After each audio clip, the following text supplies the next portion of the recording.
সভাপতি মহোদয়ে ক'লে যে ৰাইজক কিবা এষাৰ ক'ব লাগে, কিন্তু আমি সদায় আনে লিখি দিয়া সংলাপেই মাতি থাকোঁ বুজু যে আমি যেতিয়া স্কুলত পঢ়ি আছিলোঁ তেতিয়া আমাক এটা কথা শিকাইছিল যে শংকৰদেৱৰ আমাৰ গুৰুজনাৰ নাট কেইখন কি কি আমি মনত পেলাব তেতিয়া নোৱাৰোঁ। তেতিয়া আমাক কৈছিল এটা শব্দ মনত ৰাখিবা, পকা কেৰু পাৰা।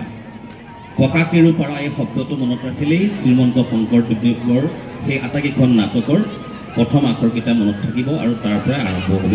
আটাইকেইখন নাটকেই আপোনালোকে মনত ৰাখিব পাৰিব। মই ছাত্ৰ ছাত্ৰীসকলক সেইকাৰণে কৈছোঁ যে প মানে পত্নীপ্ৰসাদ, কা মানে কালীয়দেৱন, কে মানে কেলিগোপাল, ৰু মানে ৰুক্মিণীহৰণ, পা মানে পাৰিজাত হৰণ, ৰা মানে ৰাম বিজয়। পকা কেৰু পাৰা আপোনালোকে মনত থাকিব। মই ছাত্ৰ ছাত্ৰীসকলক উদ্দেশ্য কৰিহে কৈছোঁ যাতে মানে এই কথাকেইটা মনত ৰাখে।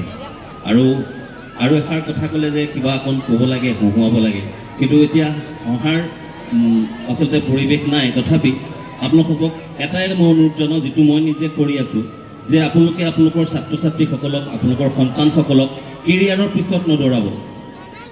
তেওঁলোকক কেৰিয়াৰটো ভাল হ'ব লাগিব, কেৰিয়াৰ কিবা হ'ব লাগিব, এইটো নকৰিব।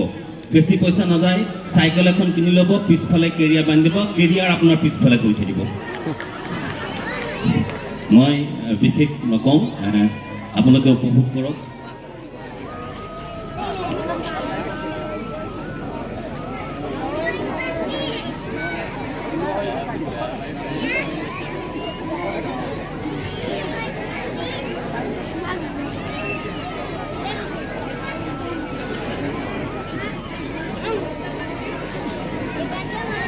দিয়ক, সকলোকে পুনৰবাৰ প্ৰীতি সম্ভাষণ জনাইছোঁ।